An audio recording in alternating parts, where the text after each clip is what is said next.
রাজনীতি একটি সমুদ্র। প্রত্যাশার মধ্য দিয়ে মানুষের জীবন পরিচালিত হয়। মানুষ দুর্নীতিবাজদেরকে ঘৃণা করে। ঘরের স্ত্রীরা স্বামী কোত্থেকে টাকা উপার্জন করে এই প্রশ্নটা যখন করা শিখবে তখনই দুর্নীতি বন্ধ হবে।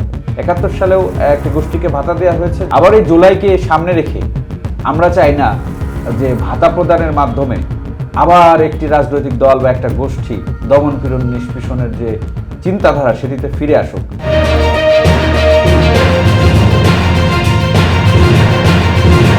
জুলাই যোদ্ধারা তাদেরকে সেফ রাখার জন্য এই জুলাই সনদ বাস্তবায়ন খুব গুরুত্বপূর্ণ ছিল। তাদেরকে বিভিন্ন আইনি সুরক্ষা দেওয়ার ক্ষেত্রে যদি বিএনপি সেই জুলাই সনদ বাস্তবায়ন না করে সেই ক্ষেত্রে সেই জুলাই যোদ্ধারা যারা আছে তাদের আইনি সুরক্ষাটা তো বিলীন হয়ে যাচ্ছে না। এটি তো আসলে বিএনপি বলেনি। এখন জুলাই সনদ বাস্তবায়ন করবেন, জুলাই সনদের কোন কোন ধারা উপধারা বাস্তবায়ন করবেন সেটি কিন্তু সুস্পষ্ট করেননি। তো এই ক্ষেত্রে এটিও ধরে নেন শুভঙ্করের ফাঁকির মতো কোন কোন জায়গাগুলো তাদের সুবিধা হবে সেটি বাস্তবায়ন করবে, যেগুলো অসুবিধা হবে সেগুলো বাস্তবায়ন করবে না। এবং জুলাইয়ের যে স্পিড নিয়ে যে আন্দোলন করা হয়েছিল, যারা পঙ্গুত্ব বরণ করেছে, যারা ক্ষতিগ্রস্ত হয়েছে, ৭১ সালেও যারা যুদ্ধ করেছিল তারা তো আসলে অনেক বছর স্বাধীনতা পরবর্তী সময়ে ভাতা পেয়েছে। এখনকে আসলে যদি বলে থাকি যে কোঠার যে আন্দোলনের যে মৌলিকত্ব নিয়ে যে আমরা কোনো বৈষম্য চাই না, এখন ৭১ সালে যারা যুদ্ধ করেছিল তারা প্রত্যেকেই দেশপ্রেমে উদ্বুদ্ধ হয়ে যুদ্ধ করেছিল একটি স্বাধীন রাষ্ট্র গঠন করার জন্য। ৭১ আর ২৪ তো এক জিনিস না। ২৪-এর যে আন্দোলন করা হয়েছে সেটি হচ্ছে শুধু একটি নির্বাচিত সরকারকে কিংবা একটি ফ্যাসিস্ট সরকারকে যে ভাষাটা মানে জনগণ ব্যবহার করুক সেখানে বলা হচ্ছে যে একটু উৎখাত করেছে। তো এখানে এসে যারা এই ক্ষতিগ্রস্ত হয়েছে স্বাভাবিকভাবে তাদের পরিবারের পাশে দাঁড়ানো, রাষ্ট্রের তো আসলে কল্যাণ তহবিলের ফান্ড থাকে, বিভিন্ন ফান্ড থাকে, এখানে একজন অসহায় পঙ্গুত্ব বরণকারী ব্যক্তিকে অর্থ সহায়তা দিতেই পারে। তবে যদি এটিকে ভাতা আকারে দিয়ে থাকে অবশ্যই আমি এটার দ্বিমত পোষণ করব। কারণ ৭১ সালেও একটি গোষ্ঠীকে ভাতা দেওয়া হয়েছে যার ফলে ওই স্বাধীনতাকে কিংবা মুক্তিযুদ্ধকে ব্যবহার করে একটি দল দুর্নীতি, অনিয়ম, দমনপীড়ন নিষ্পেষণের রাজনীতি করেছে। আবার এই জুলাইকে সামনে রেখে আমরা চাই না যে ভাতা প্রদানের মাধ্যমে আবার একটি রাজনৈতিক দল বা একটা গোষ্ঠী দমনপীড়ন নিষ্পেষণের যে চিন্তাধারা সেটিতে ফিরে আসুক। অবশ্যই আমরা চাই যে তাদেরকে স্বাবলম্বী করার জন্য তাদেরকে এককালীন অর্থ সহায়তা দেওয়া হোক, যার মাধ্যমে তারা কর্মসংস্থান পাবে, অথবা তাদের আর্থিকভাবে কোন কাজ করলে তাদেরকে আবাসনের ব্যবস্থা করা হতে পারে, যেগুলোর মাধ্যমে তারা সারা জীবনের জন্য তাদের জীবনযাত্রা পরিচালিত করতে পারে। তাহলে তাদের সমস্যাটাও চলে গেল এবং বৈষম্যের যে কথাটা বলা হচ্ছে সেটিও আর মানুষের কাছে আলোচিত হবে না। আসলে বৈষম্যের বিষয়টি হচ্ছে এটি একটি প্রচলিত শব্দ।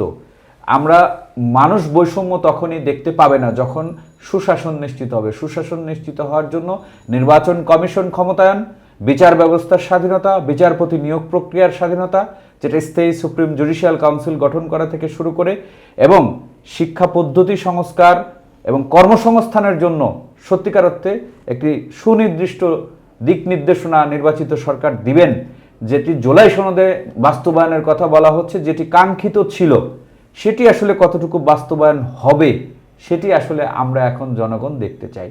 এই বিএনপি সরকার যারা আগামী 5 বছর রাষ্ট্র পরিচালনা করবে সেই প্রিপারেশনে দেশের জনগণ তাদেরকে ভোট দিয়েছে, এই প্রত্যাশাগুলো এই বিএনপি সরকার দ্বারা কতটুকু পূরণ হতে পারে বলে আপনি মনে করেন?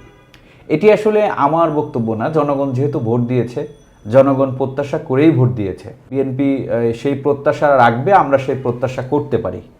প্রত্যাশার মধ্য দিয়ে মানুষের জীবন পরিচালিত হয় এবং বিশ্বাস করি যে সদ্য যে উৎখাত হয়েছে একটি সরকার সেখান থেকে শিক্ষা নেবে।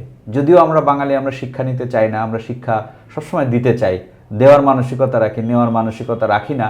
তবুও আমরা প্রত্যাশা করি যে আপনি কি 5 বছর চালাতে পারবেন যদি এইভাবে নিজেদেরকে অর্থাৎ শিক্ষা নেন। শিক্ষা দেওয়া কিংবা স্বৈরাচারী মনোভাব উঠে আসলেই, যেহেতু অনেকগুলো ব্যক্তি সচেতন হয়েছে, অনেকগুলো গোষ্ঠী সচেতন হয়েছে, সব পর্যায়ের জনগণই এখন সচেতন হয়েছে, দীর্ঘমেয়াদী ক্ষমতায় থাকার জন্য অবশ্যই নমনীয়তা এবং জবাবদিহিতার মধ্যে বিএনপিকে আসতে হবে। বিভিন্ন রাজনৈতিক নেতাকর্মীরাও বিভিন্ন বক্তব্যে বলছেন যে আওয়ামী লীগ সরকারের 17 বছরে তাদের পিয়ন বা স্টাফরা যদি 300 কোটি টাকার মালিক হয়, এই 1.5 বছরে অন্তর্বর্তী সরকারের উপদেষ্টাদের অনেকেই এবং তাদের অনেক সহকারীরাও হচ্ছে যে সেই পরিমাণ টাকার মালিক হয়েছে। তাহলে 17 বছরের দুর্নীতি আর এই 17 মাসের দুর্নীতিকে তো ফেল করে দিয়েছে। আসলে বিষয়টা হচ্ছে বিগত 17 বছরে ধীরে ধীরে দুর্নীতি হয়েছে। যেহেতু আমি আবার ক্ষমতায় আসতে পারবো কিনা এই চিন্তাধারায় অনেকে লিপ্ত ছিল। যেহেতু একবার সুযোগ পেয়েছে, সমুদ্রের মধ্যে যখন কখনো কোনো ডিঙি নৌকা যায়, তখন কিন্তু সে চিন্তা করে যে আমাকে সমুদ্র পার হতে হবে। তখন সে প্রয়োজনীয় জিনিসগুলো নেওয়ার চেষ্টা করে। রাজনীতি একটি সমুদ্র। এখানে বিভিন্ন সময়ে বিভিন্নজন ক্ষমতায় এসেছে। আসলে রাজনীতি করার জন্য যারা মানসিকতা রাখেন, তাদেরকে রাজনীতি করতে গেলে অবশ্যই সৎ হতে হবে। এবং সেই জায়গাটা যেটি আপনি প্রশ্ন করছেন, সেই প্র্যাকটিসটাই বাংলাদেশে কম। অবশ্যই এটার এখন যেহেতু বিরোধী দলে এসেছে, যেগুলোকে আপনি মিন করে কথা বলছেন, তাদেরকে তো অবশ্যই জবাবদিহিতার মধ্যে আসতে হবে। মানুষ দুর্নীতিবাজদেরকে ঘৃণা করে, এবং এটি শুধুমাত্র সরকারের জন্য একক দায়িত্ব না। আমি বলবো যে একই সাথে যারা সচেতন নাগরিক আছেন, তাদেরকেও বেশি বেশি দুর্নীতির বিরুদ্ধে কথা বলতে হবে। এবং দুর্নীতি আসলে তখনই কমে আসবে যখন ঘরের স্ত্রীরা স্বামী কোত্থেকে টাকা উপার্জন করে এই প্রশ্নটা যখন করা শিখবে, তখনই দুর্নীতি বন্ধ হবে। তো আমাদের নারী সমাজ যারা আছেন, তাদের প্রতি উদাত্ত আহ্বান জানাবো, আপনার স্বামী কিংবা আপনার স্ত্রী যদি সরকারি চাকরি করেন, তারা কোত্থেকে টাকা উপার্জন করেন, তারা কিভাবে টাকা উপার্জন করেন, এই প্রশ্নগুলো যখন পরিবারের মধ্যে জবাবদিহিতার মধ্যে আনা সম্ভব, তখনই ধর্মও বাস্তবায়ন করা সম্ভব এবং রাষ্ট্রকেও বাস্তবায়ন করা সম্ভব।